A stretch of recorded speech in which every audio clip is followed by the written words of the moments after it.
आप सब पर सलामती हो।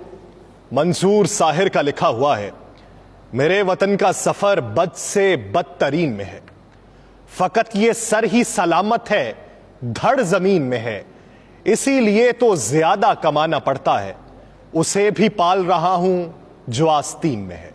नाज़रीन, मैं हूं यासिर रशीद और आप मेरा व्लॉग देख रहे हैं। नाज़रीन, एक दोस्त ने एक वाकया शेयर किया जो मुल्की हालात की तर्जुमानी कर रहा था। उन्वान था मखमसा। एक शागिर्द अपने उस्ताद से उलझ पड़ता है, उसको मखमसे का मतलब समझ नहीं आ रहा था। उस्ताद ने काफी तशरीह की, मगर शागिर्द है कि मुतमईन ना हुआ। उस्ताद ने कहा कि मैं तुमको एक वाकया सुनाता हूं, शायद तुम्हें मखमसे की समझ आ जाए। उस्ताद सुनाता है कि नाजिमाबाद में एओ क्लिनिक के सामने वाली सड़क पे एक बाप और उसका बेटा मोटरसाइकिल पर जा रहे थे। उनके आगे एक ट्रक था जिसमें फौलादी चादरें लदी हुई थी। अचानक ट्रक से एक फौलादी चादर उड़ती है और सीधी बाप बेटे की गर्दन पे जा लगती है। दोनों की गर्दन कट जाती है। लोग भागम भाग दोनों धड़ और कटे हुए सर लेकर डॉक्टर मोहम्मद अली शाह के पास पहुंचते हैं।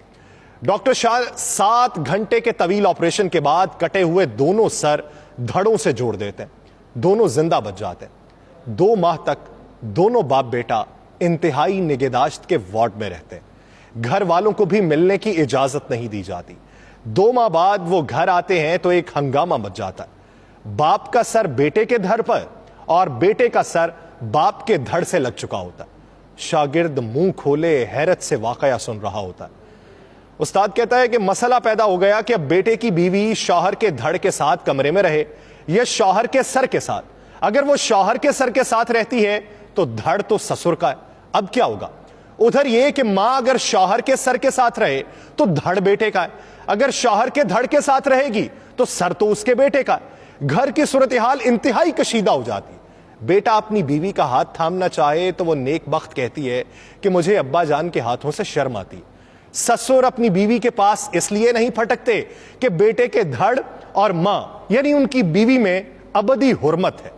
कहीं मोटरसाइकिल पर जाना हो तो एक परेशानी यह है कि बहू शौहर के धड़ के साथ बैठे या ससुर के सर के साथ। इसी तरह उनकी जिंदगी अजीरन हो जाती है, तमाम मामूलात ठप हो जाते हैं। ऐसे में कोई मशवरा देता है कि यूं किया जाए कि दोनों अपनी अपनी मनकूहा को तलाक दे दें और असर नौ निकाह कर लें ताकि धड़ हलाल हो जाए। शागिर्द पूरी तवज्जो से सुन रहा था और बहुत परेशान था कि अब क्या होगा। तुम अब बताओ कि अगर लड़के की मां तलाक ले तो किससे ले? बेटे के धड़ से ले या शौहर के सर से ले? उधर बहू के साथ भी यही मसला है, शौहर के सर से तलाक ले या ससुर के धड़ से ले। अब तुम बताओ कि क्या किया जाए? शागिर्द बोला, उस्ताद जी मेरा तो दिमाग बंद हो गया, मुझे कुछ समझ नहीं आ रहा कि क्या किया जाए। उस्ताद बोलते हैं, बेटा बस ये जो तुम्हारी कैफियत है ना, इसे ही मखमसा कहते हैं। हमारी हुकूमत भी इन्हीं हालात का शिकार है।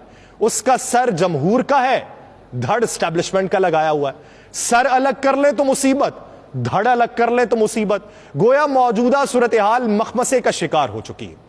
और इसी मखमसे के तनाजुर में आलमी मालियाती इदारे ने बिजली बिल्स में रिलीफ की सूरत में टैक्स वसूलियों से मुतल्लिक सवालात पूछ लिए। अब हमें यह नहीं पता कि सवालात सर से पूछे गए हैं या धड़ से पूछे गए। बताया जा रहा है कि IMF हुकाम और FBR के वर्चुअल मुज़ाकरात हुए जिसमें चेयरमैन FBR और दीगर आला हुकाम ने शिरकत की है। मुज़ाकरात में IMF ने FBR से जुलाई में टैक्स वसूली पर ब्रीफिंग ली और इस दौरान FBR के माली साल 2022-23 के हदफ पे भी तबादला ख्याल हुआ। उस मुज़ाकरात में मौजूदा माली साल के अहदाफ के हुसूल के लिए स्ट्रेटजी पर बातचीत हुई और इस दौरान IMF ने FBR के हदफ के हुसूल में नाकामी की वजूहात पर सवालात व जवाबात किए। FBR हुकाम ने IMF हुकाम को यह बताया है कि रवा माली साल का हदफ हासिल कर लिया जाएगा। IMF हुकाम ने FBR से यह पूछा है कि अगर आप बिजली के बिलों में रिलीफ देंगे तो टैक्स वसूलियों में कितनी रकम कम होगी? बिजली बिलों में रिलीफ टैक्स कम कर देंगे या किसी और मद से यह रकम निकालेंगे? जरा ये बताते हैं कि IMF ने बिजली बिल्स में रिलीफ के लिए तहरीरी प्लान तलब कर लिया। अब सर से भी पूछा जाएगा, धड़ से भी पूछा जाएगा। होगा क्या कि एक तरफ रिलीफ देने की बात होगी और दूसरी तरफ से कटौती करने की बात होगी। जब दूसरी तरफ से कटौती करेंगे तो मामला क्या होगा मखमसे का। अब मखमसे का शिकार हुकूमत हो चुकी है कि कटौती करनी है तो किधर से करेंगे, कान इधर से पकड़ेंगे या पीछे से दूसरे कान को पकड़ेंगे। उसी तरफ कानूनी मंजरनामा भी मखमसे का शिकार हो चुका है।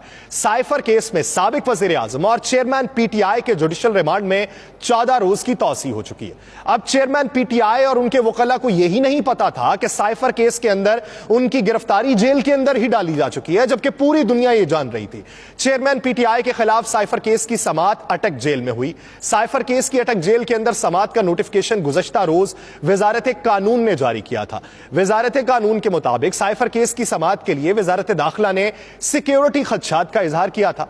पीटीआई ने चेयरमैन की अटक जेल में समाअत के फैसले को यकसर मुस्तरद करते हुए साइफर केस की समाअत खुली अदालत में करने का मुतालिबा किया।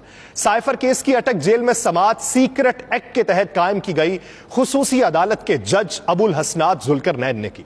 एफआईए प्रोसिक्यूटर जुल्फिकार नकवी और चेयरमैन पीटीआई के वकील सलमान सफदर अटक जेल में पेश हुए, जबकि चेयरमैन पीटीआई को अदालत के सामने लाया गया और हाजिरी लगाई गई। चेयरमैन पीटीआई के वकील सलमान सफदर ने जेल ट्रायल का नोटिफिकेशन गैर कानूनी और कलअदम करार देने की दरखास्त दायर की और चेयरमैन पीटीआई की दरखास्त जमानत बादस गिरफ्तारी दायर की और जमानत मंजूर करने की इस्तदा की। चेयरमैन पीटीआई के वकला का कहना था कि चेयरमैन पीटीआई के खिलाफ ऑफिशियल सीक्रेट एक्ट का मुकदमा बनता ही नहीं है। वकला ने कहा कि चेयरमैन पीटीआई से सियासी इंतकाम के लिए साइफर केस बनाया गया। जरा ये बताते हैं कि अदालत ने चेयरमैन पीटीआई की दरखास्त से जमानत बादस गिरफ्तारी पर फरीकैन को नोटिस जारी करते हुए 2 सितंबर को जवाब तलब कर लिया और एफआईए के स्पेशल प्रोसिक्यूटर और पीटीआई वकला दरखास्त जमानत पर दलाइल देंगे। अदालत ने हाजिरी लगाने के बाद चेयरमैन पीटीआई के जुडिशल रिमांड में 14 दिन की तौसी कर दी है। चेयरमैन पीटीआई की 5 कानूनी टीम साइफर केस की समाअत के लिए अटक जेल पहुंची।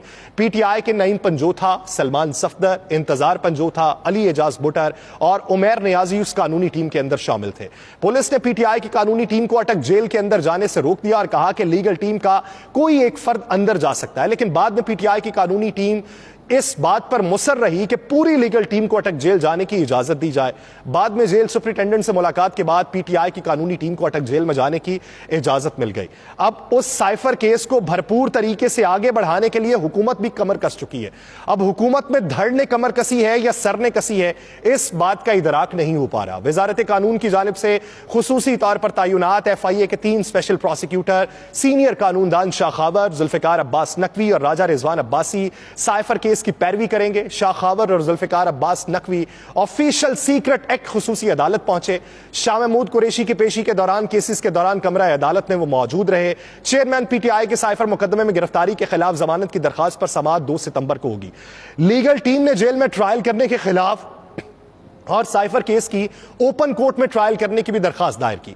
तीनों दरखास्तों पर समाअत ऑफिशियल सीक्रेट एक्ट की खुसूसी अदालत के जज 2 सितंबर को करेंगे, जबकि दूसरी तरफ पीटीआई वकील शेर अफजल मरवत जो हैं, उनका जज अबुल हसनात जुल्करनैन से कमरा अदालत में मुकालमा हुआ। शेर अफजल ने पूछा कि क्या आपको अदालत अटक जेल में लगाने का एनओसी मिला था? जज साहब जवाब देते हैं कि मुझे अटक जेल में साइफर केस की समाअत करने का एनओसी मिला था। शेर अफजल मरवत ने फिर सवाल किया कि क्या आपसे हुकूमत ने अटक जेल समाअत मुंतकली पर राय ली थी? जज साहब कहते हैं कि मुझसे हुकूमत ने समाअत अटक जेल मुंतकली पर राय नहीं ली। शेर अफजल मरवत ने कहा कि फिर आपने कैसे अटक जेल मुंतकिल करके साइफर केस की समाअत कर ली? जज साहब बोले कि सिक्योरिटी वजूहात के बायस अटक जेल में समाअत हुई। शेर अफजल मरवत ने कहा कि आपने आज चेयरमैन पीटीआई को यहां पेश करने का हुक्म जारी किया था, कि आपने चेयरमैन पीटीआई को अदालत पेश करने का अपना हुक्मनामा वापस लिया? जज साहब ने कहा कि मैंने अपना हुक्मनामा वापस नहीं लिया। यानी यहां पर मखमसा यह है कि जज साहब पहले हुक्मनामा जारी करते हैं कि अदालत में पेश किया जाए, और दूसरी तरफ फिर साइफर केस की जो समाअत है वो अदालत की बजाय जेल के अंदर कर ली जाती है। पूरा सिस्टम इस हद तक मखमसे का शिकार हो चुका है कि हमें यही मालूम नहीं है कि इलेक्शन करवाने वाले कब तक इलेक्शन करवाएंगे, बाहर से आने वाले कब तक अपना इरादा तब्दील किए रखेंगे, और यहां बैठे हुए कब तक बाहर निकलने की तगोदो करेंगे। मखमसा जिस दिन खत्म हो गया उस दिन आपके गोश गुजार किया जाएगा। मुझे दीजिए इजाजत, अल्लाह निगहबान।